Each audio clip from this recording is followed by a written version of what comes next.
Magic. All right. Good morning. I'm Elissa Richards, the chairperson of the Utah Geological Survey Board. And I'd like to call this meeting of the UGS Survey Board to order.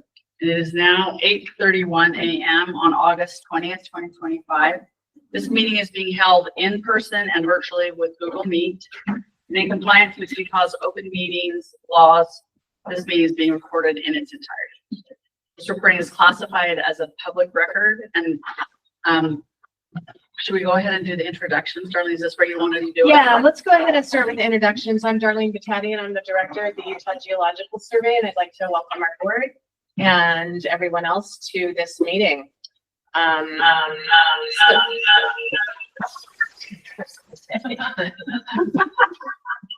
And be patient with us, please, while we get our audio and visual adjusted. Usually we start with action items, but we have a couple of introductions that I'd like to make this morning. So if you don't mind, we will start there. So I'm just going to skip ahead for a second and announce that the Utah Geological Survey has a new deputy director. Actually, I'm going to start by saying this is my first meeting addressing our board and other folks as your new director of the Utah Geological Survey. It's been kind of a wild 3 months or 4 months, so I'll give you a rundown on everything that's happened.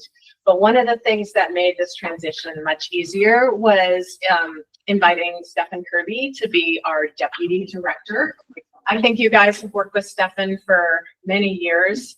He has been our geologic mapping program manager. He's also been integral to our groundwater program. He's a field mapping geologist. You've been here 22 years. I think Stefan's leadership qualities are exceptional. Watching him, envision and then execute on delivering our state map programs on time has been a big game changer for us, and he's been a huge asset to the survey. So I'm really excited to have Stefan on board as deputy. So congratulations. Yeah, well, so congratulations. We also have 2 new board members to introduce. So we have 2 board members rolling off of our board, Dave Garbrecht and Rick Chestnut, who have both been here, I think, since 2018, 2 terms each, so 7-8 years. And I'd like to welcome our prospective new board members. They have not been formally appointed yet by the Senate. Their confirmation hearings are coming up in September. But Michael Hansen is here to join us. Mike will be replacing Rick Chestnut. So this board seat is a representative of, the field of geology as applied to civil engineering. And Michael works for RB&G Engineering, which is a really embedded geotechnical engineering company. They do all kinds of infrastructure projects all over the state. Do you want to say just a little bit about your background and what you do? Yeah, with the company, we do a lot of stuff with UDOT on new highway projects, especially with the bridges and with the studies involving liquefaction and lateral spread issues. Some areas where faults are going to cross some of the highways or bridges. And one of the other areas that I get involved with probably a lot is we do work with a lot of the water districts as far as safety studies on existing dams and new dams that are going to be built, doing studies to find right locations and what it's going to take to build, and if there are any geologic hazards in those areas, try to avoid putting something on a fault line, avoiding assault, things that can cause piping problems. So our mapping, our hazards, even some of our water work will be, I think Mike's contact with that will be helpful for us. So, and then is Richard Borden on our call? Do you see? No. Do you see any like? No, he just joined. He did just join? I think he's on here. Great. So we're going to switch over so we can invite Richard Borden to talk for a sec. Hi, Rich. Welcome to our board meeting. We don't see you on camera, but hopefully you'll be here in person sometime. And if you have audio, do you want to introduce yourself real quickly? Yes, can you hear me? Yes, we can hear you great. I'm not sure why you can't see me, but I don't know if I just don't have the connectivity where I am. How's that? There we go. Okay. Hello, I'm sorry I can't be there. I'm in Laramie, Wyoming. I'm helping my daughter move in for grad school here. So I'm very excited to be joining the board, and I look forward to working with you all. Thank you. Yeah, Rich spent some time on Dogham's board as well. So he comes with great board experience, and his background is in mine engineering and mine waste. And his position is that mineral industry representative one spot. So welcome. And I might have an assignment for you. We have a critical minerals working group task coming up, and I might thank you for that. I would love to be involved. And I came in late because I was just, for some reason, I was waiting until I got invited in. But if you wanted a longer bio from me, I could certainly give it to you. Yeah, just a quick rundown on your background and survey would be great. Thank you. Sure. So I'm a geologist, of course, just like all of us. And I started my career as an exploration geologist, mostly working in gold. And then I switched to environmental geology in the late 80s. And I've been doing that in the mining industry in various positions for over 30 years. And I worked for Rio Tinto for 23 years. I ended my career there as head of environment for the copper and diamonds product group, responsible for environmental performance at about 10 mines scattered around the world, including Bingham Canyon. And then I was also on the board of oil, gas, and mining, as was just alluded to, for 10 years. I was the chairman for 2 years. I'll reiterate, I'm just excited to be on the board. Thank you. It's great to have you, and your experience will be really valuable for us. So welcome. I want to point out, I do have a bit of an error on this slide. I had put that these board members' Senate confirmation hearings would be September 13th. The correct date is actually September 17th. And so for Michael and Rich, you'll get an email from the Utah boards and commissions about that hearing. You don't need to attend. It's a very quick confirmation hearing and appointment, but you're welcome to attend. So you'll have a little bit of lead time for that date. So thank you again and welcome. And thanks also to Dave and to Rick for their years of service also. Okay, with that, I'm going to scroll back to our Should we introduce ourselves to them? let's do. Actually, that's great. Thank you for thinking about that. Thanks, Becky. Should we start with Elissa? My name is Elissa Richards, and I'm the board chair for the UGS. And I'm actually, when Rich said, I'm not a geologist. I have a minor background in geology, but I'm actually the CEO of the National Energy Foundation. We partner with utilities across the nation to educate their communities all about energy. And I've been the chair for about 4 years and the board for about 10. So really enjoy this role. This is an amazing group of people, and it's an honor to lead them. So I'm really grateful to meet our new board members, and I am going to miss Rick and Dave, Rich Chestnut and Dave Barbrack. They've been great board members as well, but we're so excited to have you, Michael and Rich. Becky, do you want to go ahead? Sure. Yeah, I am Becky Hammond, and I have been on the board for 5 years now. And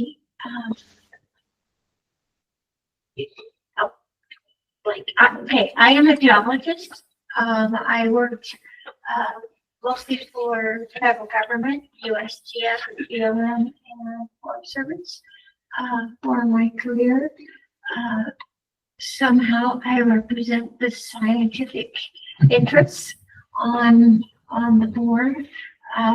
It's been great. One thing that I do is I am the chair of the State Mapping Advisory Committee, which every fall we get together and go through that process. Yeah, so welcome, Michael and Rich. All right, I'll take it away. My name's Neil Burke. I'm a professional geologist in Utah. I actually work as a hydrogeologist. So my field of expertise is groundwater, and most of my career has been spent as a consultant working on water supply type projects. Thanks, Neil. And Neil's one of our newest board members also. So just earlier this year, or last year, I think. Yeah, just fall of last All of year. last year. Yes, so thank you. Andy with SITLA, do you want to introduce yourself? And Yeah, so I'm here on behalf of SITLA. Michelle McConkey is our director. I'm a civil engineer. I actually worked as a geotechnical engineer years ago. Dabble in geology a little bit, but I've been in our mining and energy and minerals group at SITLA for the last 15 years. So I'm happy to be here and to listen to you guys. yeah, thank you. So SITLA is an ex officio member of our board by statute. So it's great to have your involvement, and we enjoy the work that we do in collaboration with SITLA. Yeah, we depend heavily on the survey for a lot of work, so they're very helpful for us. Thank you. Awesome. I'm Stephen Kirby, longtime UGS employee, recently deputy director, and then also managing geologic mapping and paleontology. And I've introduced myself, Darlene Batatian. I'm the director of the Utah Geological Survey. Russ Fillmore, I'm the financial manager for the survey. I've been in my role for a little over a year and a half. Hey, I'm Ken Fleck. I'm a coal mine geologist, retired. I worked for 38 years in coal mining and coal mine permitting. And I've been on the board now since 2015. I'm Riley Brinkerhoff, oil and gas geologist.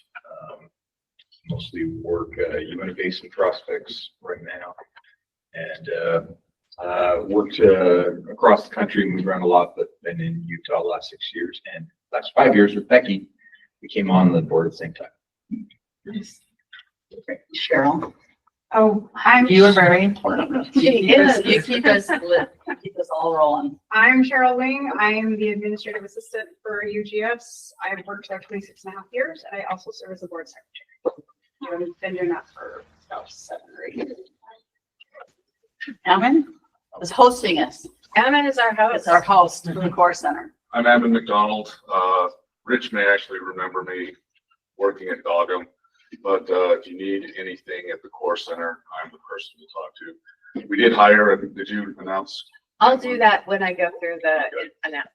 But we do have a new assistant curator. We do have a new assistant curator, so that's Yeah, if you need exciting anything, let too. me know. So thank you. Yeah, and Cheryl's is integral to this. You can see what happens. She's on vacation when I sent out the Crawford Award emails, and I didn't do it exactly perfectly. So I rely on Cheryl a lot. It's been awesome. This is a quick look at our agenda today. I am going to move a couple things around. As you can see, I just moved our introductions up because I thought we should know who we're sitting at the table with. And Becky, thank you for the suggestion to have the current board members and the people here introduce themselves. That was great. So we'll go back to board business then. Let me get back to our agenda. I think we have minutes. So we have a few things before, just a couple of items before that. So the following board members are in attendance: Elissa Richards, Ken Fleck, Becky Hammond, Neil Burke, Riley Brinkerhoff, Michael Hansen, Rich Borden, and Andy Bedingfield in place of Stephanie Borisitla. The following individuals Representing UGS, the Department of Natural Resources, Darlene Batatian, Stephen Kirby, Russ Fillmore, and Cheryl Wing. And if present, we welcome all visitors and interested persons at this time. And as a courtesy to everyone participating in this meeting at this time, we ask for all cell phones, pagers, and other electronic devices to be turned off or changed to silent mode. And board motions and votes must be reflected in the minutes and recorded by an individual board member. And now we can proceed with the agenda. So we have the approval of the minutes. So can I get a motion to approve the minutes of from our meeting from April 16th? I so move. I second. Thank you. All right, so we do have a motion to approve the minutes. Can I have a vote for all those who approve the minutes from April 16th? Say aye. Aye. Any opposed? Say no. The vote is unanimous, and we have approved the minutes of the UGS Board Meeting from April 16th, 2025. And now we also would like to have a motion for formal approval for the contract proposals. These have come across, and we have provided approval via email, but we'd like to have formal approval of the project proposals since our last meeting. If somebody could provide a motion for that. So move. And a second. I'll second that. Okay, Riley's seconding that. All right, appreciate that. And go ahead and have a vote to approve the contract proposals from our last board meeting. All those in favor say aye. Aye. Any opposed say no. That has also passed unanimously that we approve provide a formal approval of project proposals since our last meeting. And now we are on to the director's report. Yeah, we actually have one other thing that I noticed when I was putting everything together is we do have a board policy for foreign travel by UGS employees, and this doesn't usually come up, but we do have a couple people traveling internationally, and for some reason, the state of Utah has Alaska as considered foreign travel. Not really sure why. Cheryl, I believe you sent emails out, so you guys have already, you know, right? Maybe because you have to fly over Canada. I have no idea. You guys have already seen these. Steph Mills is traveling to the SCG meeting, and this is kind of exciting because the reason for her travel is to see how the meeting is operated and do a talk about hosting the next year's SCG meeting here in Salt Lake City. So I think this is something that we want to be aware of, that it's coming this time next year in Salt Lake. I don't know how UGS will participate in that, but we'll be talking about that. So, and then Jim Kirkland is traveling internationally to Hanover, Germany, to present on Cretaceous fossils and stratigraphy in Utah. This is actually paid for by a private individual who really wanted him to attend this conference. And then Steve Bowman's going for users working group in Alaska. So we've already approved these. I don't know that there's another vote necessary, but it is important for us to adhere to our board policy and bring that up. So, okay, we've introduced you to Stefan. We do have a new assistant curator for the Utah Core Research Center here. Her name's Madeline Green. And I was hoping to be able to introduce you to her this morning, but she is coming in later today. So you'll meet her at a different time. She just started not even a month ago. This is her fourth week. So, and she's doing great. Awesome. I'm glad. Yeah, she was a great hire. We did have a pretty significant retirement. I think those of you who've been on our board for a while know Janae Wallace pretty well. And so she has retired after, I think, 29 and a half years with the Geological Survey and just many, reports and, representing UGS really well at town meetings and really getting to personally know so many of the people in local government and the communities that she worked with, and she left behind quite a legacy of work. So we have a young cadre of people coming up behind her in our group. And then Hugh Hurlow received a 30-year service award. So another really just integral part of our survey, integral part of our culture, and runs a pretty amazing team that has grown a lot. and you've met our board members. So I'm going to scroll really quickly through some publications we put out in the last little bit, just to remind us a little bit of why we do this work and, you know, the types of work that we do. Great Salt Lake Shorelands Preserved Water Budget was a pretty detailed and really insightful report. One of the things that I took away from this report is how much water Phragmites consumes. There's a lot of ET, evapotranspiration data in here, and that if we really want to get a handle on getting water to the lake, Phragmites is in the way. So that was a big takeaway for me. Stephanie's Gold Hill Mining District report. I think they were down there just again last week. So, and the Utah Mining Report for 2024. This is an annual report that's put out. It's a 2024 report because it's a look back at the entire 2024 year. And then Steph Mills also put out a Copper in Utah public information. This is a 4-page pamphlet on copper. It's very timely. And then here comes the parade of state map projects. So every year, June 30th, on time now, the Utah Geological Survey delivers a suite of maps that were determined by the State Map Advisory Committee, SMAC. And these are usually on a 2-year cycle. Yeah, it's a 2-year cycle for all these projects. And we always have 2 cycles going at once. So we have 2 cycles that are always active. And we'll talk about our state map funding later in the conversations. Lauren Reher is one of our newer mappers, super smart, she's great. Landing North. Is this on the reservation? This is not landing is not. We do have active work on the Navajo Nation right now, though. Huntsville Quad. Pretty all-star mapping team there. Don's 30 by 60 for wildfire. Okay. So typically we go through a program report, and there's a number of slides that describe to you what our programs have been doing. And so for those of you that are new, just a reminder, we have 6 programs right now. 4 of them are science teams. So we have the geologic mapping team, the geologic hazards team, our groundwater and wetlands, and our energy and minerals team. We also have 2 technical support services teams, our data management program, and we have a geologic information and outreach program. So that's 6 programs. And typically we go through a program update, and even better if we can have our program managers here to tell you that in person. That information is in the director's report. And so if you haven't taken time to read it, I'll ask you to take time to read it. It'll give you a great update on the type of work that we do. But I'm going to set that aside today because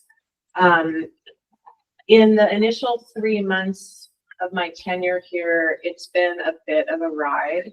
And I wanted to give you kind of some background on, you know, what I've been trying to get my arms around in the first 3 months of my leadership here as the director. There's been some challenges on the funding side.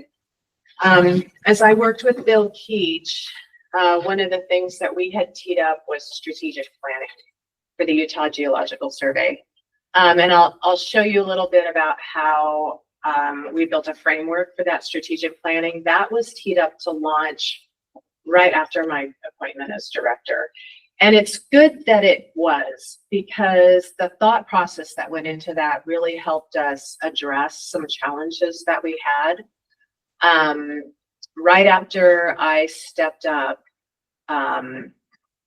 Russ and I had been talking about a budget estimate for FY26. So this was in April of fiscal year 25. Our fiscal year runs July 1st to June 30th. So July 1st, we start a new fiscal year. So we had been looking at kind of a budget estimate. How are we doing financially for FY26? And as Russ while he was also trying to get ready for closeout, was able to give us some preliminary numbers, and they did look so great. And I'll tell you a little bit more about that.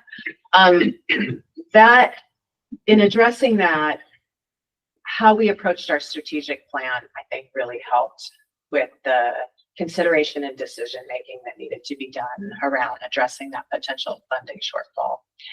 So, and then that has led to our building block request for this year. Typically, we have a number of building block requests for specific types of projects that we might want to ask the legislature to give us additional funds for. We have pushed all that aside and are looking for one additional building block request for some additional permanent funding for the survey. So in thinking about strategic planning for the survey, I nicknamed this return to mission, right? What does our statute actually say that the Geological Survey should be doing for the state of Utah? And so the exercise that we went through, we pulled our program managers into a workshop and we all read through our statute. And I think it had been a while since maybe we'd taken a look at that. And there were some action verbs about our role. You know, we are not a pure research organization. We're not a university. We do science and investigate geological resources with a purpose. And that purpose is to assist and advise state and local agencies. We collect and distribute information. We cooperate with state and local governments and our sister DNR agencies to facilitate the economic use of Utah's resources that are hosted in geological formations. Our statute, if you look at it, is half paleontology, and I'm not sure that we're really rising to the potential that we have for our paleontological resources. Our statute doesn't say a lot about water. It was written a while ago, and water may not have been the imperative that it is now. So that review of our statute, you know, really helped us. When was the statute written? What's that? When it was the statute written? It was, I think it was written in the 70s. There have been periodic updates to it. There's a very thorough update of geologic hazards, actually. So, and we are actually potentially looking at making some suggestions to update our code, or particularly around water. So, and I think that the code is so intensive on paleontology because there is a specific format and protocol around curating paleontology specimens and where the repositories are. There's a formal process for that.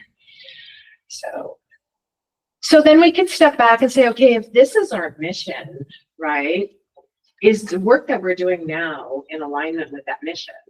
And what else is the survey doing that maybe is outside of that, right?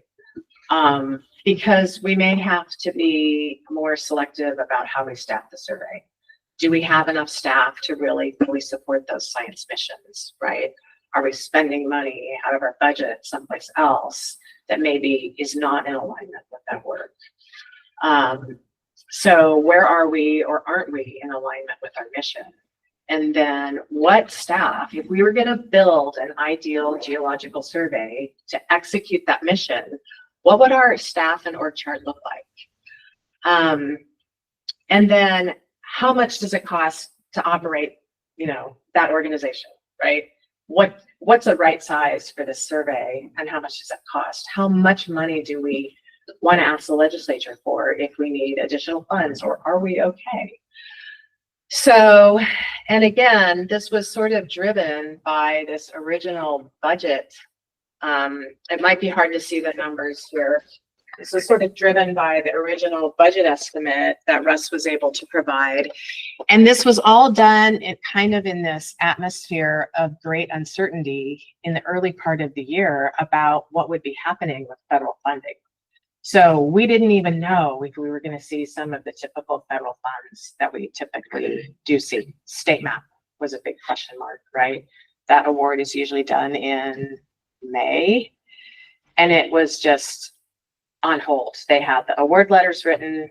They were not authorized to send them out. And it was like that with funding source after funding source from DOI and DOE. So what Russ did was he ballparked 3 different scenarios for us: low outside funding, middle sort of, you know, if we get part of what we want, and then high if everything comes in. And it's probably hard to see these numbers, but this is about a $1.5 million deficit. This is about a $1.15 million deficit. And this is about a $750,000 deficit if everything that we hoped for came in. And as a new director, that's, you know, that's challenging. So did we need to make changes to anticipate this potential deficit, and how much and how soon did we need to make those changes? So I think it was important to step back. What's your pass-through adjustment? Like that's your biggest deficit, right? That is the balance. That is the balance, including pass-through. So that is, even if we set our pass-through funds aside, we would be looking at that potential deficit.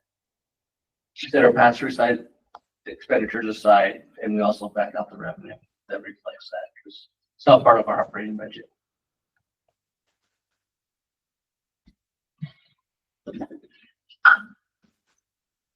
So to address this, it was really important, I think, just take a step back and talk about how we got here. And I think there were some past practices and maybe fiscal challenges that just over a couple of years, really since COVID especially, I think, caught up with us. And I'll walk you through those because we have addressed these. I think this was some of the first correction points. By the way, this story has a really happy outcome so far. Take you down this road, but then bring you back, okay? It's like a drama movie. I think one of the larger issues was securing grants that had a considerable match without considering the priority of how we spend that money and also the long-term impacts of spending those funds. So the legislature gives us a fixed amount of money every year. It's about $6 million.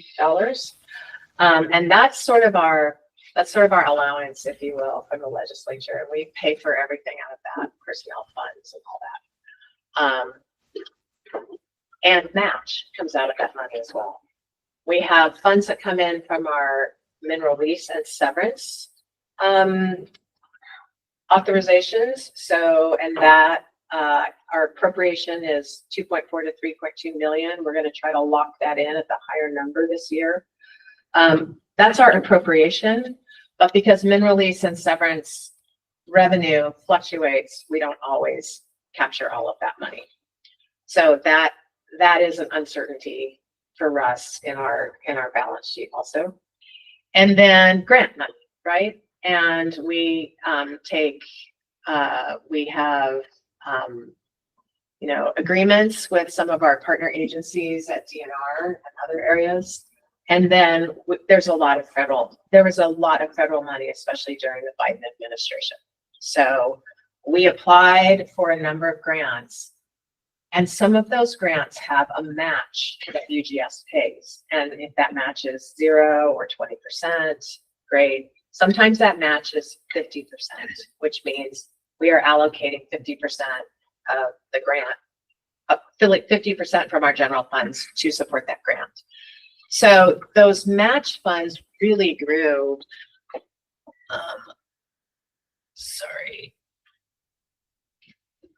Those match funds really grew over the years. Oh my goodness. So in 2020, we were spending about $600,000 in match. In 2022 to 2023, that number went up to 1.2 million.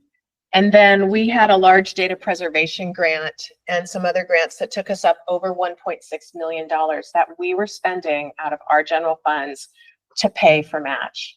I think if you add this up over this 5-year cycle, it's $7.3 million that we spent in match. And which would be great if we had asked the legislature to help us with that. Like, hey, we're able to secure this federal funding, state of Utah, would you like to help us with this match? But we didn't do that. So it just kind of came out of our, pocket.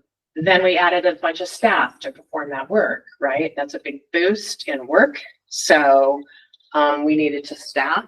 So I'll show you sort of the companion chart to this, which, in 2020, we had around 70 people. We went up to 80 people in 2022, 2023, and then we went up to 92 people in 2024 and 2025, and that's a big jump. 70 to 92 people is a really large increase in people. Not all of these people are permanent. Some of them are term limited. So they are temporary. They're supposed to be hired on to help execute a certain number of, a certain project.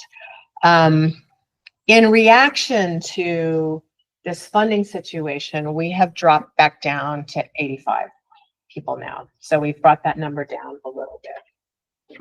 And I'll tell you how we were able to do that. So again, we just didn't really ask the legislature to adjust our funding. And in looking back at what particularly one of these grants was, maybe data preservation, when we look at our mission, this is why this strategic planning alignment is so important.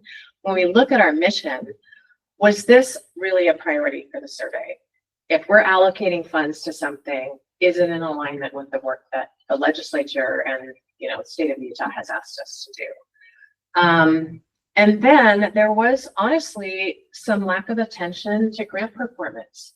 When we went back and looked at our utilization of our term limited staff, the actual charging to the grants they were working on, or even the focus of that team may not have been optimizing collecting revenue for those grants, right? And for those of us that are in consulting, we're used to billing our projects, and you hear about it all the time, right? But I would say that the timesheet discipline and oversight and focus could have been better. So we actually corrected that in January. But in the meantime, over the long term, all of this had just really depleted UGS's reserves. We didn't have much carryover. We had spent money out of our restricted account. So that's sort of how we got here. So what did we do about it?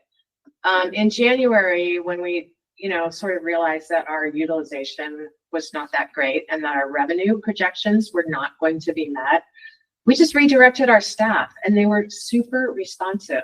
This is just a matter of training. We have some younger supervisors, we're probably like, guess what? You supervised 3 people now and didn't really give them the training. What are we going to look for on their timesheets? How do we help direct the team? How do we emphasize, that this is, we do need to have revenue performance on these grants. And so that's on us. And I just have to really give our team a ton of credit. They were really responsive on this. This was an immediate turnaround, and it made a difference from the get-go. And we'll show you the numbers on that. Again, this review of our mission and staffing was really helpful. And then, gosh, there was just a lot of combing through our org chart about, well, if we have to lose staff, what does that look like, right? How do we need to go if we have to cut people? We're fortunate we had some retirements and people going to grad school coming up. And so that helped a lot. But there was a lot of trips through the org chart and a lot of angst, and Stefan was a great asset for this. Russ was a great asset for this. I don't know how many times we recalculated our personnel costs, looking at it different ways. So there was really just a lot of uncertainty over the past 3 months. So this is, these voluntary separations were really helpful. Janae's retirement, a couple people going to grad school. We had somebody else move off, going to contractor status. As I looked at our org chart, there were 2 places where we could make some staffing changes that would have the least impact on our organization. And so I wrote a workforce organization plan through HR, and we had a very small reduction in force where we lost 2 people. We changed our bookstore position from a geologist to a geotech.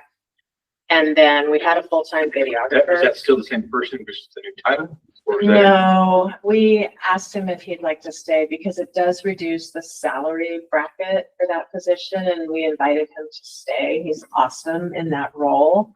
But the bookstore has run at kind of a perpetual, almost $100,000 deficit every year. And you know, if it's that or start cutting science people, this is where our mission really came into focus, I think, when we was making those kinds of decisions. We also had a full-time videographer. UGS pays into a DNR media pool. There's a pool of people, and so to have, in addition to that, a full-time videographer on our staff was probably a luxury, maybe more than a need for us.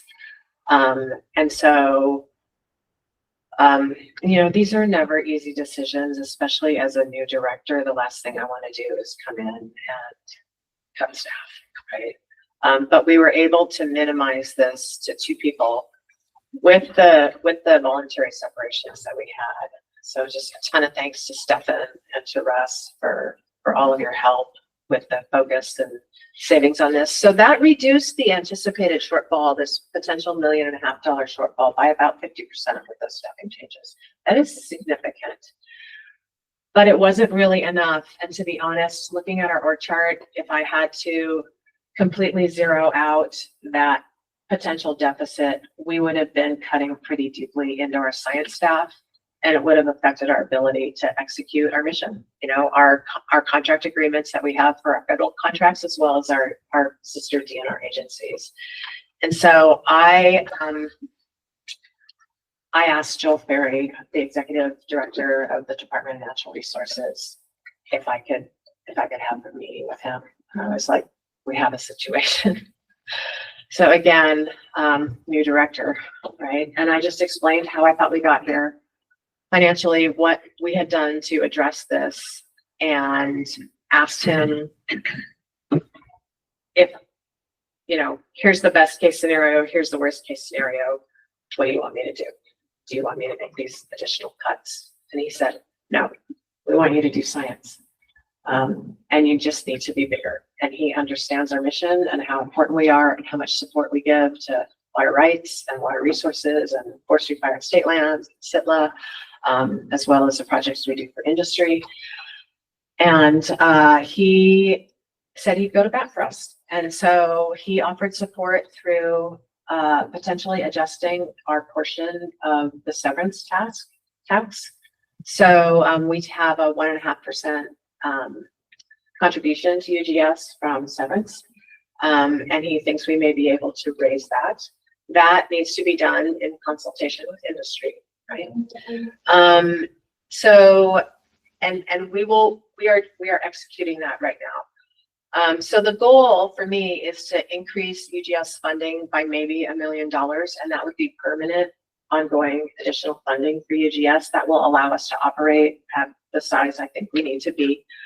My job was to actually execute those staffing reductions and reach out to industry. So we have that underway right now. This legislative session will be critical for us. What I've done so far is I'm kind of strategizing 2-prong approach for that additional funding. One is a severance request. That is a code adjustment. The other is to ask the legislature if they would rather just give us that as an additional general fund portion. So I've submitted a building block for that right now, and we'll let the legislature decide how they want to allocate us money, if they want to allocate us additional money. And I hope that we're successful in that. The other thing that we've done is open, because a lot of this uncertainty came from federal funds and just not hearing anything about many grants. We just made a list for DNR yesterday for a meeting that they were having, and there's about $3.7 million in outside funding just hanging out there. Some of these are, you know, kind of on their normal cycle for issuing award letters. Some are just, it's parked. Maybe award letters have been written, but it's not moving forward. And so to try to lever some of this funding loose or get some information on it, we have engaged with AASG, the Association of State Geologists, who, you know, every state geological survey that takes money from DOI and DOE is in the same boat here. And so there's been kind of a concerted effort through AASG to reach out to our federal delegations. Typically, Utah doesn't really engage a lot with our federal representatives in Washington, but Senator Mike Lee is the chair of the Senate Energy and Resources Committee, and that committee is really powerful. They determine a lot of the appropriations that move forward. And so we reached out through PLIPCO, Utah's Public Lands Information and Policy Coordinating Office, who meets with Senator Lee's office, like, you know, a couple times a week probably. And they opened a door for us into Washington, and we were able to have a call with Senator Lee's senior advisor, and sent a fact sheet and said, here's some of the funding that is sort of stalled. Is there anything you can do to help? We also have been engaging with Senator Curtis's policy advisor, Leah Schaefer. She comes out every couple months. She's been on them. I had a breakfast meeting kind of that same week with her. And then AASG has asked Utah if we would join them in DC next month, because they're going to do a big tour of a lot of our federal delegations. So I'm setting up meetings with Senator Lee and Curtis's office as well. I'm actually flying back from a trip, so I'll just stop over in DC. So that's a lot of new outreach for us on the federal side, right? And I don't know if it's a coincidence or not, but the state map award came through about a week. Well, even less, a day or two after, 48 hours after talking with Lee's staffer, who said they would pick up a phone and make a call. So Stephanie, what percentage is that 577 of your expectations? it's about 70%. It's actually right in line with our the long-term variability of what state map looks like. Less than last year. Last year was 80%. That's the best we've ever done. So. What's the full expectation of it? The total proposed amount would have been, I think it's 800K is what we were allowed. So there was a bit of a reduction in scope, right? Less money, fewer maps, right? But still a healthy portion of funding for UGS and a healthy portion of state map funding. Yeah, and also state map that's critical, not just to our survey, but almost every survey in the country. I think 48 states had an organization like a survey that applied to state map and got something. It's a big deal that these awards went out, not because they didn't just come out to us. As far as we know, they went out, and before this event, they were stuck. So this is how the good news starts. Is the state map comes Darlene, through. what's going on with the severance tax? I mean, so a little bit of color. Severance tax, just because I paid a lot, I know it really well. Yes. Severance tax statewide is at an all-time high. So you guys getting a bigger portion of that would be material. And that has helped. And Russ and I will talk about that as well. Thank you, Riley. Well, the question is, I'm sure the counties are fighting back against you, right? It's like Duchesne County. No, because actually a really large portion of that goes straight into the treasury. So our goal is not to take that funding away from anyone else. So, and Joel, this is really Joel Perry's strategy. And so he will sort of lead that portion of it. And I'm meeting with Ricky on Monday, and I could use a little I got thoughts, conversation with you about that. Let's talk. Yeah, let's talk. Thank you. So again, kind of a two-pronged approach with that additional funding. Does the legislator want it? If the legislature is willing to help fund UGS, and we can't assume that they will, we need to really promote what UGS does for the state of Utah and what we do for industry, right?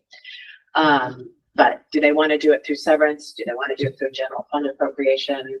You know, right now my strategy was just, you know, spread the risk, right? So, okay. So state map was awarded. Our attention to grant performance yielded, this is a number Ben gave me.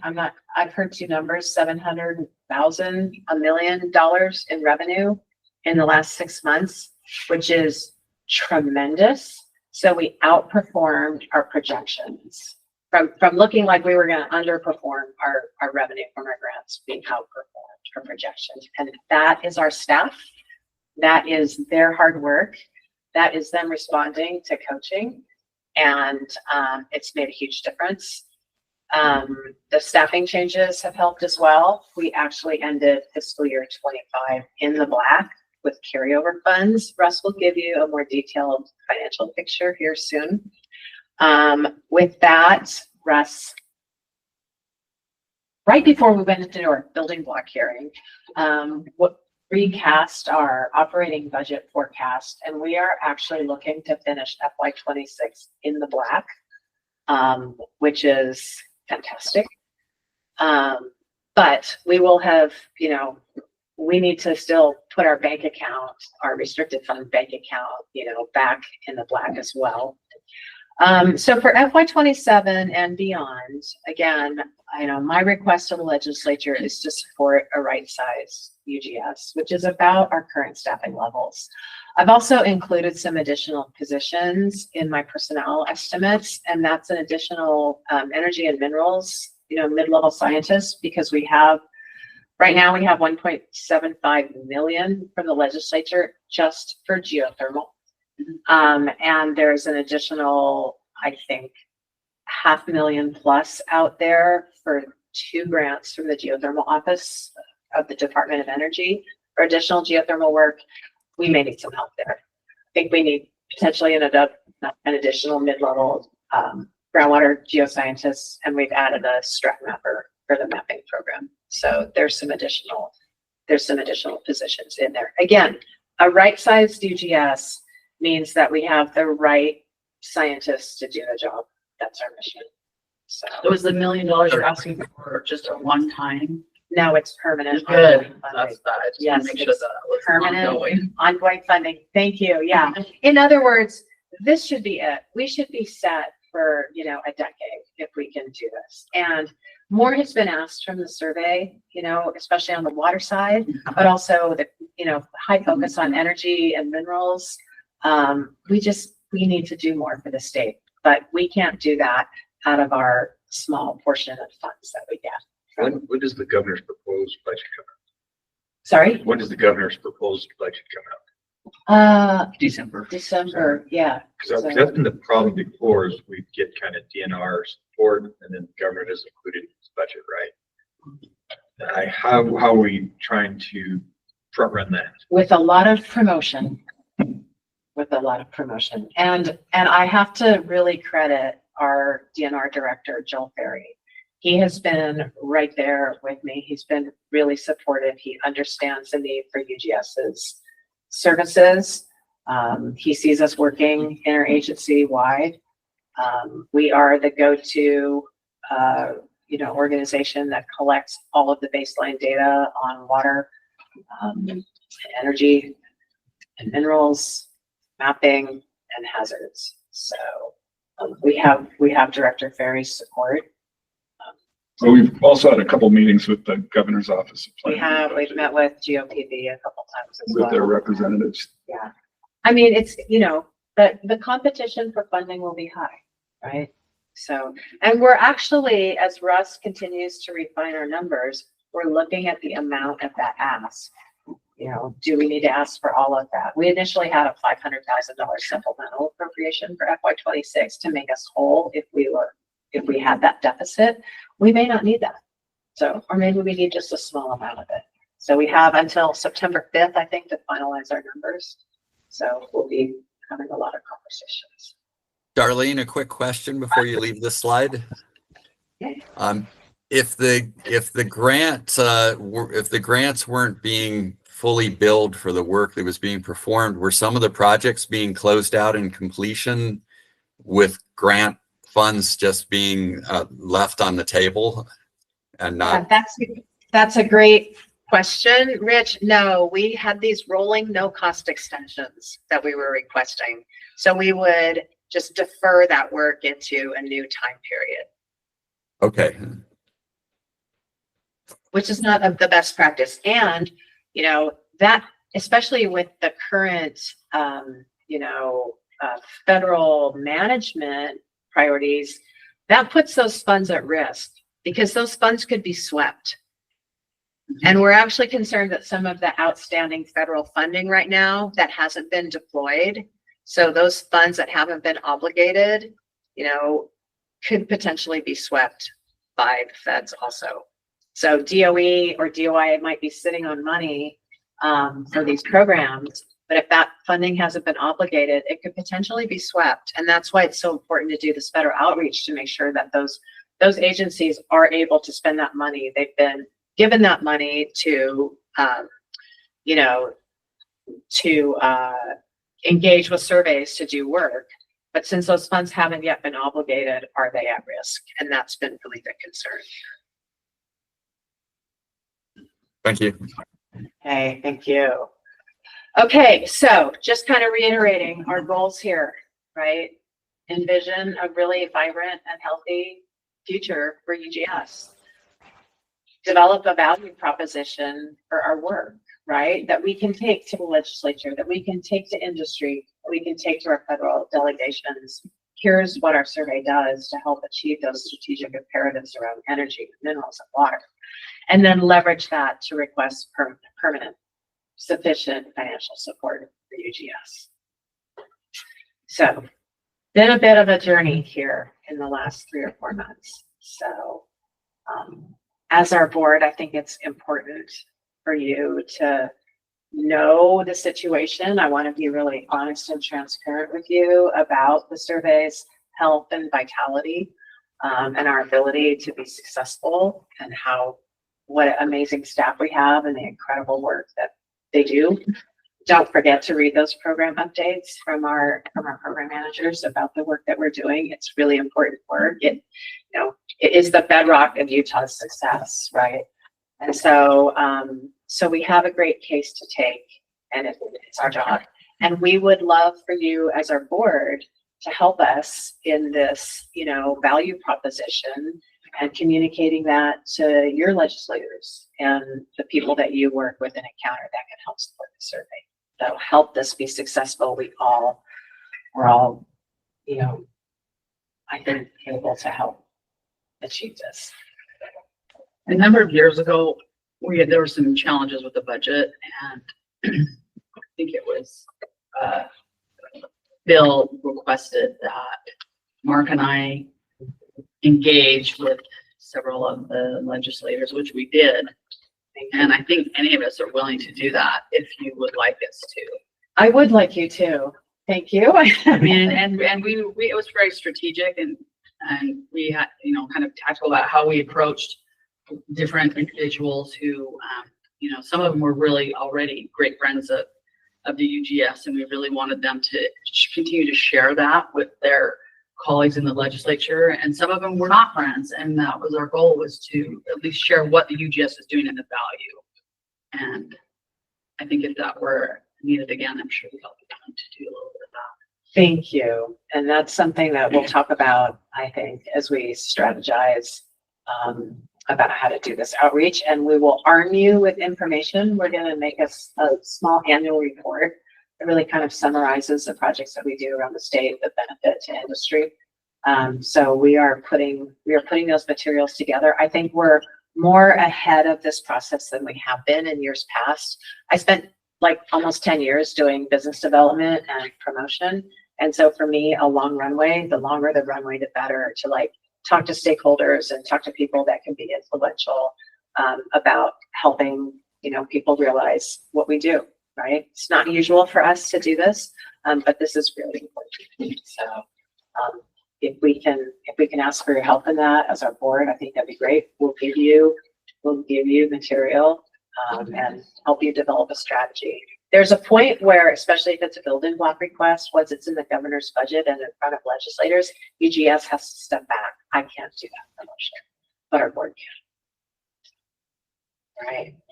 Okay, thank you for your patience as I took you through that. And we will go back to our agenda. I think this is when we can take a look at, I'm like a minute off schedule, 9:30, great. That's awesome. All right. All right, thank you. Good job. Seth, can you pause the recording? Yes, you are paused.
All right. Well, Riley's not quite here yet.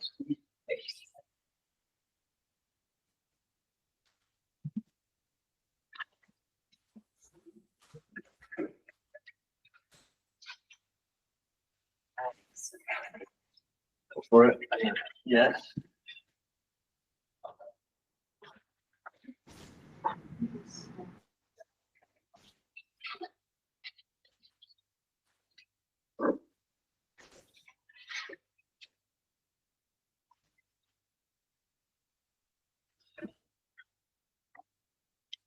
All right, here we go. Go ahead with us. Good morning. My name is Russ Fillmore again. I'm the financial manager here at UGS. My responsibility is to provide a fiscal performance for fiscal year 2025. And in your packet, there's 3 documents that's related to us. One is our fiscal year 25 closing report. Another one is our operating budget summary, and then the contract proposal tracking summary. So what I'd like to do is to zoom way out for 25 and look at this at a very high level. For revenue collections for 25, 4.4 million. This is considerable amount more than 24. Of that 4.4. So can I ask a question real quick? Since the fiscal year just started, are we in 2025 or 2026? We're in 2026. Okay, So that's this what I is the thought. past So we're year. looking back. Yep, this is just to look at the performance for 25, July 1st, 2024 to June 30th of 2025. Great, thank you. And just like Neil, if any questions or if I don't explain something very clearly, please speak up. You won't bother me with any questions or comments. You can kind of see here this 4.4 number. This is a big number of collection revenue. 48% of this is federal funds in the gray part. It's a pretty good mix, pretty good portfolio for dedicated credits. And of this dedicated credits is our bookstore sales, which is pretty significant with the new bookstore manager. Increase of about $30,000 for bookstore sales for 2025 compared to the year before. Expendable receipts for us are federal funds that come as pass through to us. We're working with the university. They receive the federal funds and then they're passed through to, it's a non-state agency that receives the federal funds and then they come to us as pass through. Federal funds and then transfer funds, sister DNR agencies or other state agencies as well. Expenditures. Oh, could I ask a quick question on those transfer revenue? Who are the main agency clients that you're getting those funds from? We do a lot of work on the Great Salt Lake for groundwater. So a lot of it comes through other DNR agencies like water rights, water resources.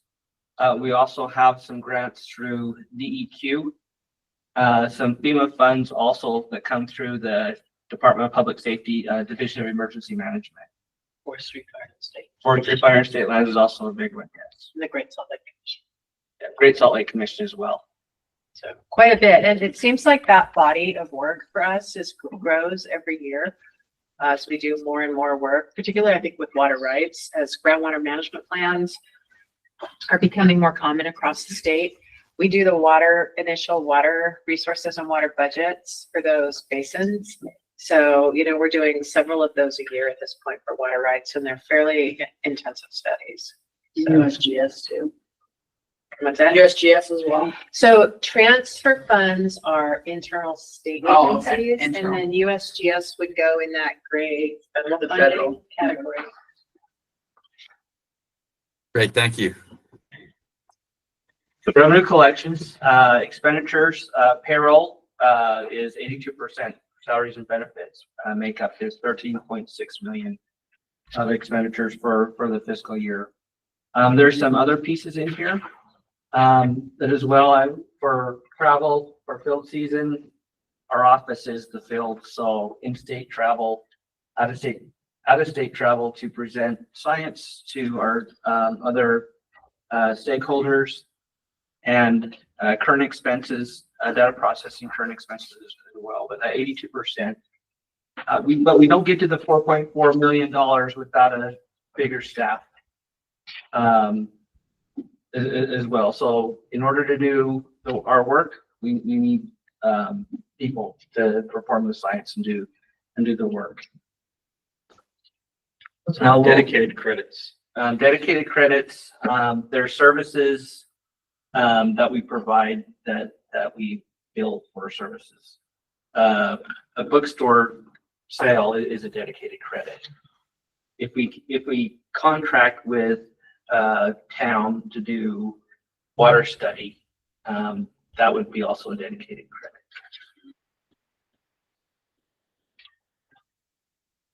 So we'll zoom in a little bit to this picture. Here's our performance. Our fixed funding for the year was $10.7 million. This is funding that the legislature provided to UGS for our operations. Then we added this other $4.4 million to total funding of $15.2 million. The expenditure number from the previous slide is the $13.6 million. So the end of the year, we ended up with an unspent balance of $1.5 million. Now, of that 1.5 million, the legislature has given us authority to carry over the 1.2, up to 1.2. The rest, we're required to lapse back. Some of it will go back to our restricted account, our UGS restricted account. Some of it will go back to our general fund. And if you remember at the first of the year, our conversation here with this board was just kind of the uncertainty, and just we were looking at a deficit, and we ended up pretty good in the end of the year. We'll deep dive, or at least dive a little bit into those numbers. But the fixed funding, there's a touch point there where we talked about having some uncertainty on what mineral lease would collect. Our outside revenue collection, our discussion was on what we actually budget for and what we actually collect. In some cases, some programs, it was pretty significant. And really the big piece of our expenditures is our payroll. And that there's some other pieces there that, to be able to do our jobs, but really that's where the big impact is, where we can really balance our budget is on that side.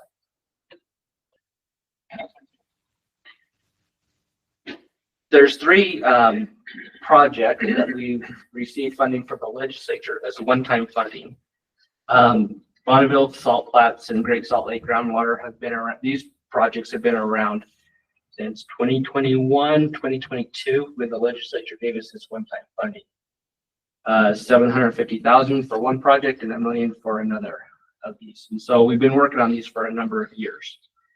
But for the year, for Bonneville Salt Flats, we started out with $330,000 and we spent $61,000. So going into fiscal year 26, we have $268,000. There is a new hire, which will that will come on board next week. That will, for fiscal year 26, there'll be some great work that will be here in this space. Great Salt Lake groundwater studies. The remaining balance at the end of the year is $20,000, so this is going to be spent. I hope it will anyways. We do a lot of work on the Great Salt Lake. The Great Salt Lake Commission gives us some funding. And this work that we're doing here will also support, or continue with the funding that we have there from the commission. Critical mineral studies is new funding from this last year, from 25. So it's 400,000, we spent 135. So we have 265,000 to continue with, you know, this critical minerals statewide map that our critical minerals, or our energy and minerals program is working on.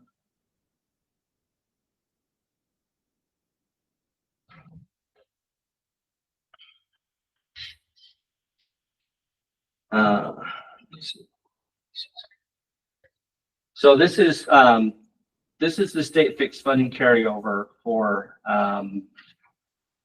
general fund for 23 to 24, 24 to 25. Then I had another number. I had 25 to 26. If I remember off the top of my head.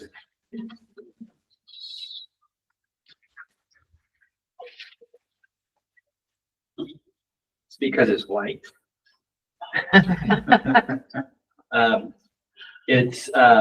So what we carry over from 2025 to 2026 is 717,000.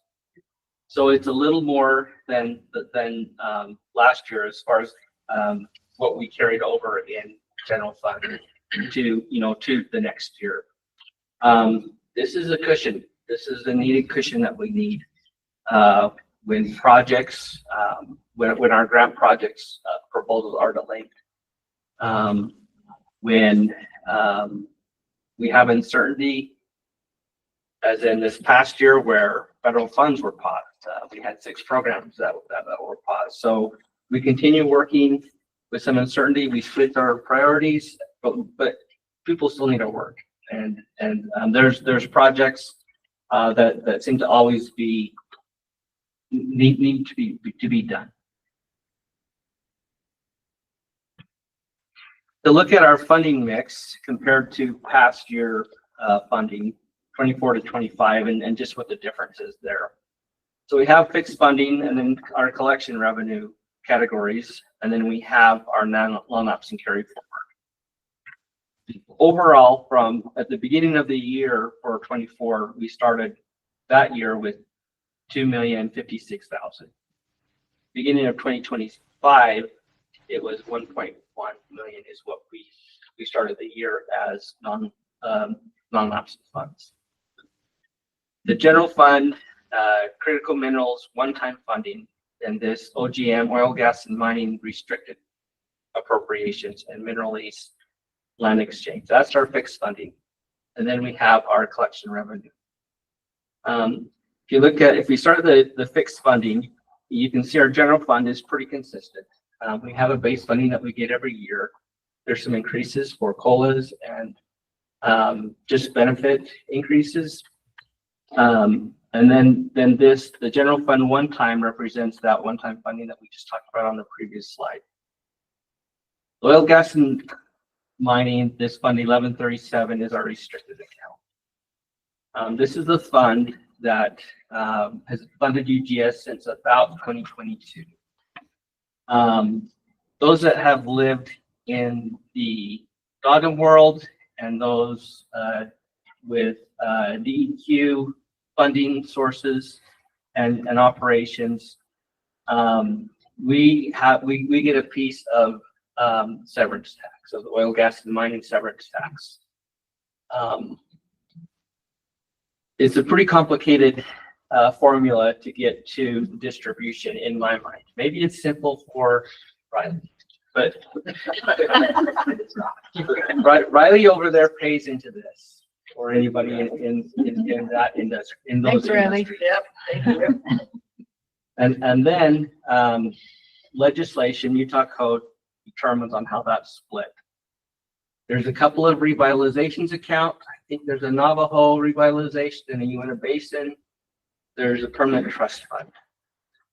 And then there's 2 state agencies that participate in, 2 from DNR, Dogum and ourselves, and then we have 2 DEQ. We have air quality and I believe water quality. that are also, and then there's some that go into the general fund from this funding source. Our mineral lease, you can see in 2024, we have this 1.8 million. Legislation was started in the previous year, in fiscal year 2024, to move those federal lease royalties that we get from this funding source into our restricted account. So as far as just restricted account, our UGS restricted account receives funds from two sources now, instead of it being separated. One is the OGM severance, and also our federal mineral lease flow into the same restricted account. This past year, there was a fix that needed to be done from the legislature that quite wasn't done yet. So going into the fiscal year, that was a problem for us with them being separated. They took care of that. So it looks like everything's good now. It's good now, but at the first of the year, it was a big problem because what we were projecting at the beginning of the year for mineral lease that it was going to come in about 1.5 million. That was below our appropriation. That's just life at UGS, is the uncertainty of mineral lease. We get some benefit in with having these combined. I think this was a great big deal for UGS as organizations to have these combined. You can see the collection revenue from past year. The biggest thing in my mind that stands out is the increase in federal funds. Last year, federal funds came in at 1.3 million, and then this year, 2.1 million. So a $700,000 increase from the previous year. Transfers was down. Expendable receipts was significantly more. So the transfers down just as different civil projects wrapped up, or? It's just our funding mix. I mean, I don't really know. I mean, at that program level, that's kind of where the boots on the ground and just what projects they have to work on. Some of that is pass-through funding. You know, I don't really know reason why, but it was definitely less funding, less revenue collected for in that transfer revenue category. State map was a third of federal funds. That's nice job. Yeah. State map's a big one. We the highest state map. No. Who beat? Utah's got to be the top five. This year I heard it Montana. We are generally in the top 5 or even top 3 long term, but I think Montana did really well. I don't really know. We haven't seen. Well, that'll come later. The awards just came out like a week or 10 days ago. Part of this was probably that large data preservation federal funding award. I think it was $750,000 or something. So, and those funds have to be spent, I think, by December of this year, I think. You're not applying for more data preservation. No, we missed this last cycle. So we're going to sit out, and I actually think that's a good thing for this year. We still have quite a bit of work to go through to complete the last grant that we had. And the cost of the math, I think, is something to consider. So we're just going to sit this out, get our funding stabilized, and look at future opportunities if that program continues. And I think that is an at-risk program right now for DOI. So this is our funding. This is our revenue collection. Now, if we look at our expenditures from past year comparison from 24 to 25. Overall, we increased spending by $546,000 from the previous year. And of that, which is a bigger number than that bottom line, is the payroll, this personal services of $673,000. Just of note, the in-state travel doesn't seem like a big deal for the $12,000 increase, but it's just our reality of working for state government that travel costs increase from year to year. This past year, we moved to a new travel system, going from a state rate per diem to a federal rate per diem as part of that policy. So just that alone, I think, contributed. But we do travel a lot, especially field season is a constant travel approval. We did try and control costs for out-of-state travel for the past year. That's one thing that was cut, but we still ended up spending just a little more. And I think that's just a result of also increased travel costs.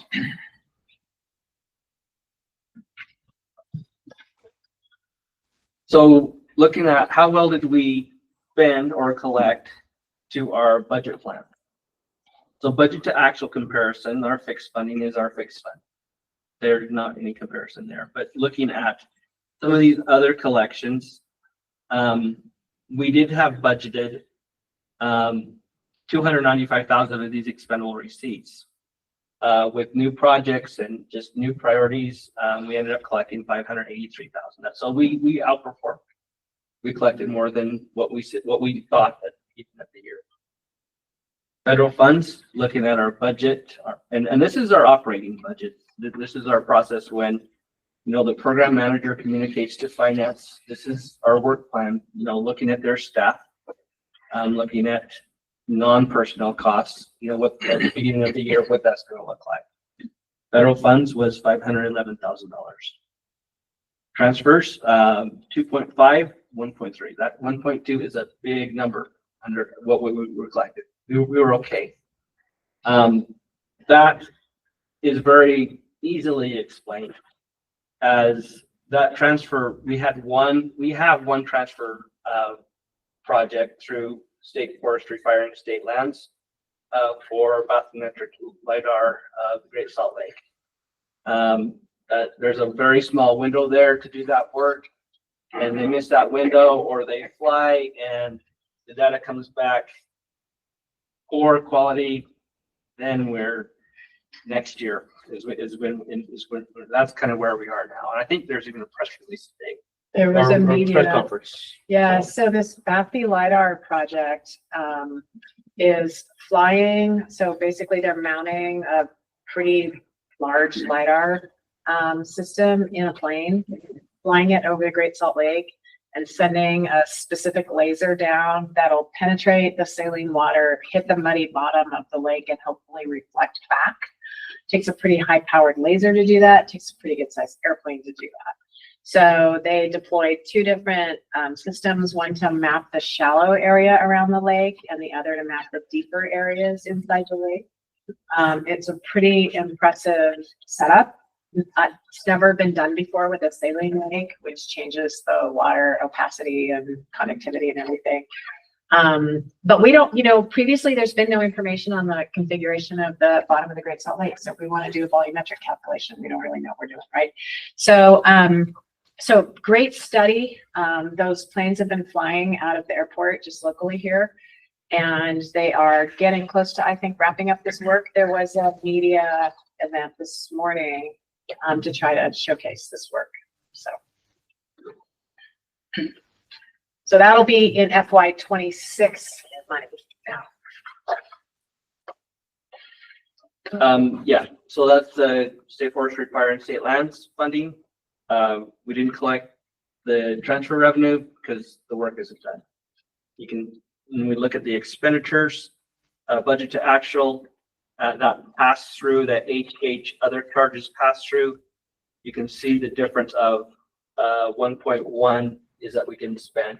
That's pretty much that project alone. So there was some work done on that, some data collected, so it's not the project. The personnel services, we were underspent. There was some there was some unfilled vacancies that was in our budget, and there's also some retirements. And then, we overspend in some programs, we underspend, but overall that is 163,000. But for total expenses, budget to actual, the 1.4 is the underspending for performance. So 26, we hit closeout. not necessarily a good end of year for our, we never want to lapse funds back to the legislature. Sometimes, I mean, there's good purpose, good reasons to lapse funds back to the legislature. We did a lot of things to try and keep our budget in check this year. And we ended up lapsing $278,000.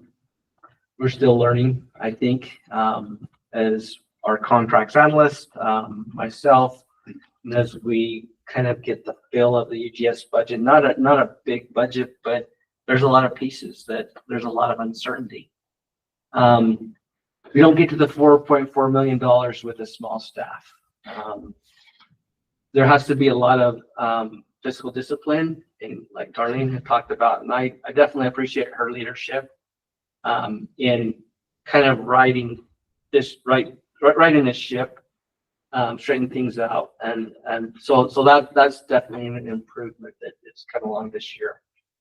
There's a direct result of the amount of revenue that we've collected. We're now into fiscal year 26, started July 1st, and we work on our budget. A lot of communication. There's a lot of steps for this agency to get that operating budget together. We're a month and a half into the year. We'll have it in hopefully the next month and a half. We also need to prepare our 27 budget request for the legislature. So there's really no slowdown between ending the year, getting everything packaged up nice and tidy, and then preparing for 26 operating and also 27 budget requests for the legislature. And part of that, like Darlene had talked about, is her building block.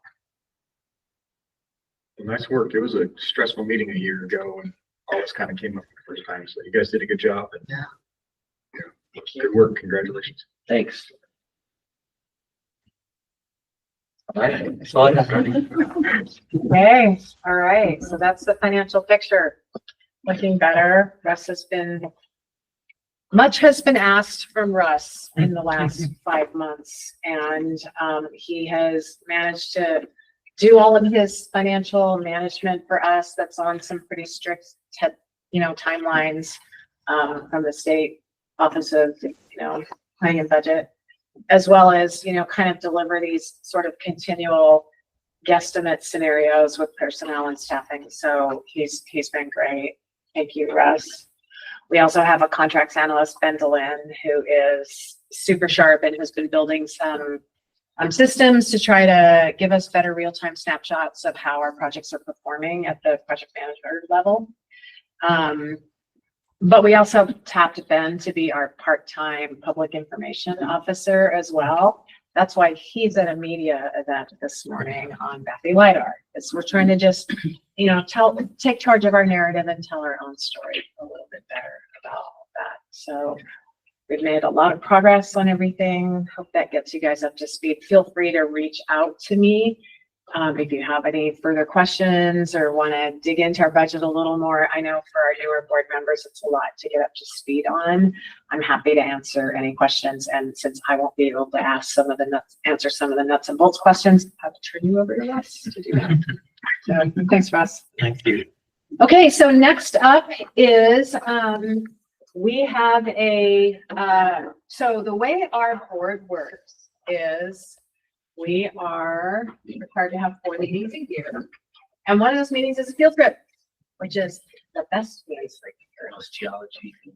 It is, right? What would be on UGS's board without a field trip? So that field trip was originally scheduled for September 18th. But I said yes to a vacation opportunity. I know, I'm sorry. It's all about me. Without realizing that it overlapped with the board meeting. Sorry. Also, this was like a week after I had been appointed as the director. And so I had to text my boss and be like, hey, I know this is a little soon, but can I leave for 2 weeks in September?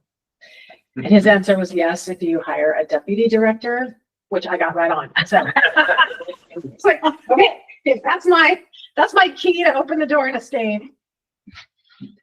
Stefan will be acting director for virtually most of the month of September. In addition to my leave that I'm taking, I mentioned I'll be stopping off in DC on the way back, so I'll be out there for 5 days. I'll have a little more time. I'll be almost unreachable on my vacation. So thanks to Stefan for stepping into this responsibility. Going. Yeah. Yeah. Where am I going? Yeah. I am. So I have a friend who lived in Saudi Arabia for 4 years, and we're all scuba divers. And so he's been telling me about this place on the coast in the Red Sea that's like amazing for diving. And he's been telling me if they ever put a trip together that I should come along, and they put a trip together, and I'm going along. So I'm flying. Nice. Super excited. And so I'll be underwater all day in a different time zone and then really tired. And so I'm not going to be. Red Sea is just a great place to be right now too. Well, yeah, there's all of that. Talking about uncertainty, right? So no, I think we're good. It's a well-known resort area. It's safe. We have guides and all of that. So I'm actually really looking forward to it. Diving is very therapeutic for me. But I will ask if we can shift our field trip to October. And this does give us a couple of opportunities because I think we mentioned that we have this large building block from the legislature to focus on sort of the geothermal frontier area for enhanced geothermal. And so Christian Hardwick, one of our lead scientists and geophysicists, and Eugene, Stefan's been involved in this. They're leading a GSA field trip in mid-October. And it's possible that we may be able to have a second field trip with some of those people leading us into this new area of exploration out in the very southwestern part of Utah. We could probably do it as an overnight trip. We actually are kind of counting heads and seeing if we could put you guys on the state plane even and fly you down there because it's a long drive. And then we could meet you down there, take you around for a day, and maybe even get you back the same day or just have an overnight. So one opportunity is to look at the new geothermal area. The other opportunity is to do a critical minerals tour. And maybe the same kind of thing where because those, our Utah's mineral rich areas are spread apart across the state. And driving around might take a long time. Maybe we want to go down and look at Stephanie's Gold Hills area. So we've got some great ideas, I think, for you. And if we can take a little time and sort of explore those and try to optimize a trip for you guys, it doesn't take you away for too long. But we have done an overnight trip before. And so I guess my ask would be if you have any important dates in October where you're not available, if we could just kind of collect optimum dates for you guys. So if Cheryl can help us coordinate finding some dates that work for everybody, and then we'll kind of decide who's available and how we do the trip for that. The Gold Hill ideas, the geothermal one would be cool. The Gold Hill idea touches, and I haven't talked to these people yet, so they're going to be like, I know, hopefully they're not listening. Are you going to volunteer But somebody? basically, well, Steph Mills has that recent piece of work on mineralization in Gold Hill. Right. That's the same area of the new partial 30 by 60 with Don Clark. And there's some fabulous geology out there. It would be about, we could do a bunch of kind of geology stops and then do some mineral stops. I haven't talked to Don yet about this though. So, Or Steph. or Steph, yeah. Well, could these be, So, would you, so I know that they already have the geothermal ones set up and teed up, and I hate to miss that one too.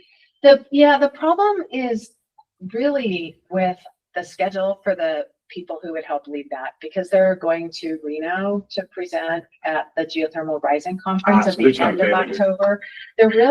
There's limited We just have availability. more flexibility for Gold Hills. yeah, I would think, Maybe. I would think so. Again, the people that who we would need, we haven't discussed this with them. Yeah. So there could be more flexibility. Well, Gold Hill is something we would probably drive out. When we've worked out You there, can drive you drive out and we could do a simple overnight in Windover. Because it's a long ways to go out and back. It's almost not trackable, but in 2 days with one overnight, we could see, we could do kind of a mapping day and we could also do a mineral day. That's an idea. So where is the Gold Hill? It's on the north. 40 What? miles south of Window. What 30 by 60 is it? Right, it's by the Blue Lake Gate. Yeah, it is. So Oh, we we could can go also, diving. You want to go diving? we've done groundwater work down that area too. So I mean, we could talk water out there. Oh, yeah. It's, We could talk groundwater flow, Yeah. maybe it's all Right next to the Deep Creek Range, which is higher than any mountain range in the Wasatch. Yep. Yeah, I mean, it's a weird place, Yeah. a big animal. No, that'd be cool. The West Desert's great. but that might be an option. And again, if we did that as an overnight, we'd probably stay in Yeah, Wendover. That's what we've done. It's easy. Kind of have a Yeah. model for how that would work. We have to stay on the Utah side. We'd stay on the Utah side. Well, I mean, that's a whole nother discussion. Yeah. The hotels are kind of rough around the Utah side. Yeah. They're a little nicer. And the geothermal, geothermal's not going anywhere, right? This is gonna be a longer term project for us, and maybe if we tee it up for next year, we can even give you guys some preliminary data back on the GTO stuff. So I'm kind of liking the Gold Hills idea, but again, before we commit our staff to anything, let's talk to them and let's get some optimum dates for. If you really wanted also UGA's part of the sponsor with the other, so, they'll give you a very discounted rate on the geothermal. And just go with the commercial, well, not commercial, the GSA guys. Yeah, you could sign up through GSA on the field trip that's going out on $200 the. and they're gonna then pay for your hotel and food too. So I mean, it's really cheap. Oh, that's a great deal. We can send out some information on that if you'd like to. That'll be, I think a 3-day field trip, pretty in-depth and sciencey. Another consideration was to, excuse me, combine our board trip with maybe a legislative trip out to see something. The DNR overall is going to do a legislative tour, so we'll stand back from combining you guys with legislators this year. But we do want to get you out in the field. It's always really fun. I learn a lot about you guys too. And it's a great opportunity for us, all of us, to spend some time and learn some cool geology and have some of our staff interact with you guys as well. So where is this new geothermal area? It's really the whole, it's like kind of a big swath, almost a fan-shaped area in southwestern Utah from Milford west to and over the border in the Steptoe Valley. I think it goes as far as that. Well, yeah, the field trip that Riley's describing, it's basically Black Rock Desert south through Lund. That's kind of Utah's geothermal corridor. It includes the Forge area. Okay, so it's not new. No, but the field trip will There's a show lot that. of new leases out there, a lot of new focus on trying to get more fracking out there. Besides Furbo. Besides Furbo, and Besides then with this field trip, we'll also stop at one of this ingenious project geothermal, the play down there, and talk about it, because that's another sort of play model that we're working with folks at Nevada Rehab on. So They have the transmission already available there. It's got the hot rocks, and then it's a government that's happy to work with.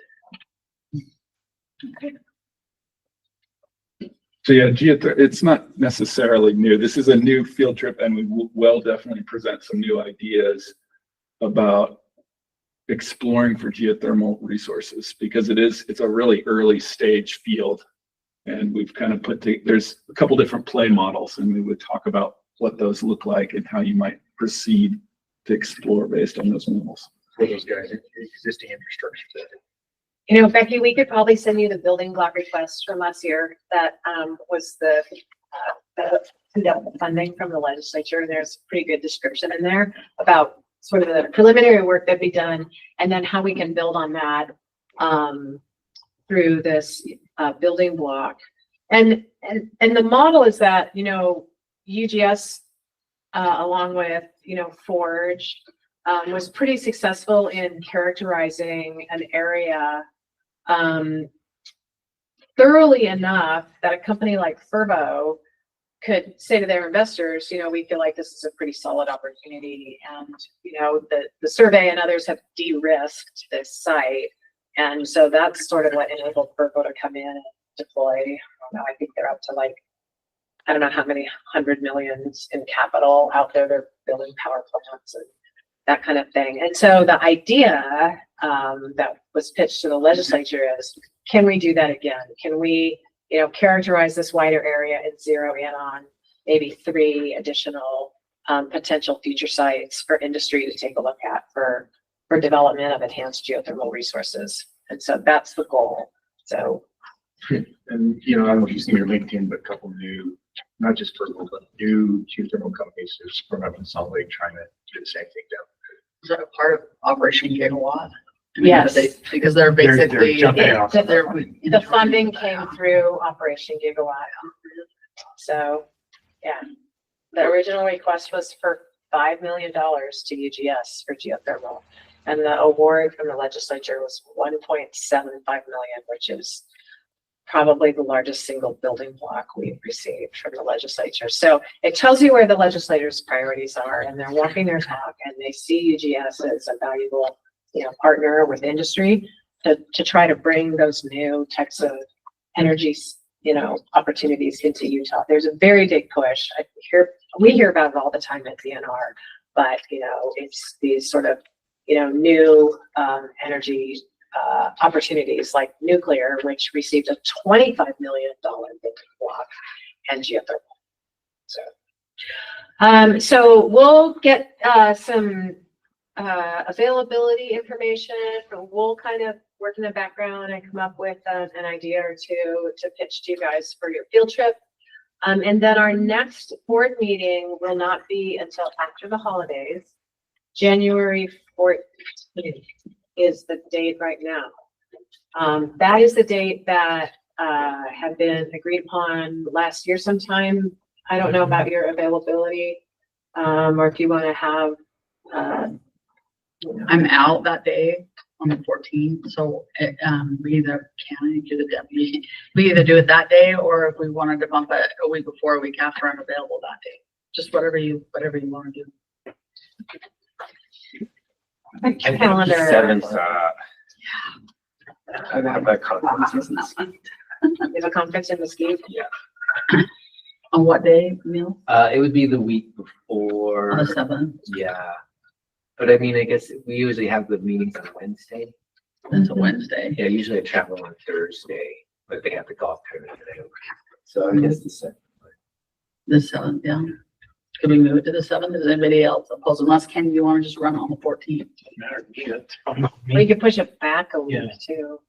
Back to the 21st? Yeah, that's fine too. Because honestly, for me, right after the holidays is 7. It's hard. Yeah. Keep going again. Yeah. I won't be here, not that that matters, but. On the 21st. Starts on the 7th. On 7th. I can make, this is Rich Borden. I can make the 7th, the 14th, the 21st. This just highlights something I forgot to mention. I still do quite a bit of consulting with the mining industry. So as long as it's this far in advance, I can probably always make it. It would be really helpful to me to actually have the entire schedule for next year kind of agreed on earlier rather than later, so I can work around a known schedule if that's possible. We did that last year. Yeah. We mapped the whole year, so we could do that again. Yeah, in January. In January. You do it in January? Okay. Yeah, and so just looking ahead, January, if the 14th isn't ideal, the 7th seems a little early, maybe the 21st. At that meeting, you guys could, map out the rest of your board calendar dates for the remainder of the year. Your next meeting would again be in April. Right. And then this meeting again in September. And then your field trip in October. So you get a big break through the holidays and the summer. Does that give you enough time if we plan the rest of the year in January? I think so. I'll try but I'll just have to try and keep April open until then, which I can probably do. Earlier is always better. That's really just what I wanted to convey. Yeah. Well, maybe we should plan. April date, We can do right now. Yeah. Yes. I know. So we're going for January 21st. Mhm. Okay. How about April 6th or 10th? or excuse me, 8th or 15th. Are there any holidays we need to watch out for in April? No. No.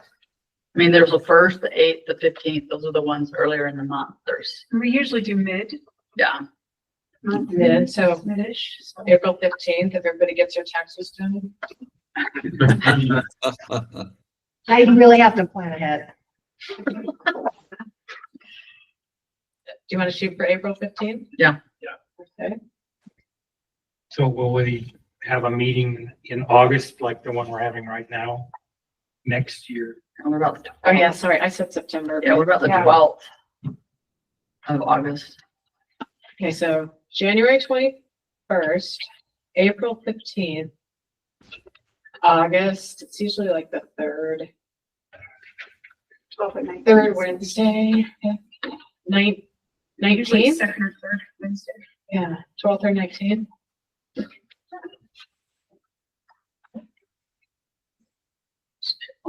Either one. 19th? Yeah. August 19th. When do the kids go back to school? April's 15th.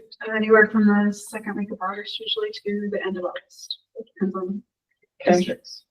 Actually, let's do the 12. Well, it doesn't matter. Yeah, let's do the 12. Just give ourselves a little more room in the month. Okay. And then, Hey, thanks. That's really helpful. Huh? Awesome. Yeah, great. Should look at September. I mean, just rough it out, the Field trip? 16th, or the, excuse me, the 17th or 18th. That's mid-September for the field trip. for the field trip. Yeah. Sounds good.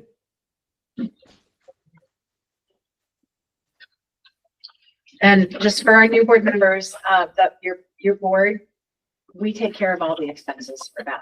So that's all covered. Okay, for the field trip. Okay, good job getting your dates mapped out. We'll send out calendar invites that'll hold the dates for you, so they're on your calendars. And then last up is the Crawford Award. We need availabilities. Are we gonna do that for the board, or does everybody want to send me their available dates for October? Let's send them in. Okay, and just email me what you're. Yeah. Email you your If you have any, Yeah, if you have any sure. dates where you can't Different make ones, it yeah. in late October, maybe even just a tiny bit into early November, because I know the days are so short, it really cuts into our field work. I'm available. A bit. I don't have anything. So, Okay. I'm pretty much tied up after the 27th of October. I've got a mine down in Arizona, and then in Brazil I've got to go to. Huh? The first couple weeks of October, so the geothermal field trip, I think is right in the middle of October. 16th. You wanna try to do it before? Yeah, that first half of October might be ideal.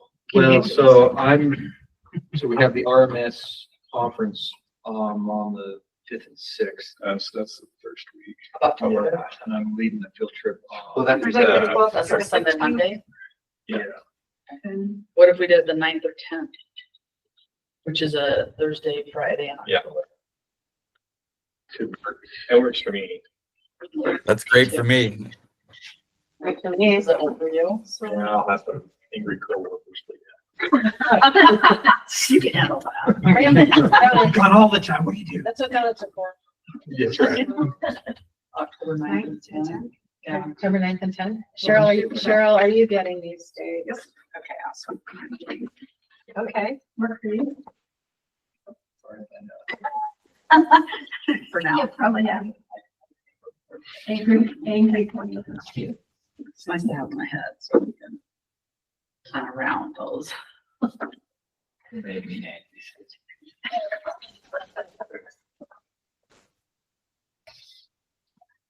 So every year, the board, oh, we need to close our Crawford is a adjourn. closed meeting. Yes, so we- sorry, yes. Okay, it is now, 10:36, and before we adjourn, I just wanted to tell you, thank you and commend you for navigating a lot of just new territory, all of you, and great job. We really do appreciate your work.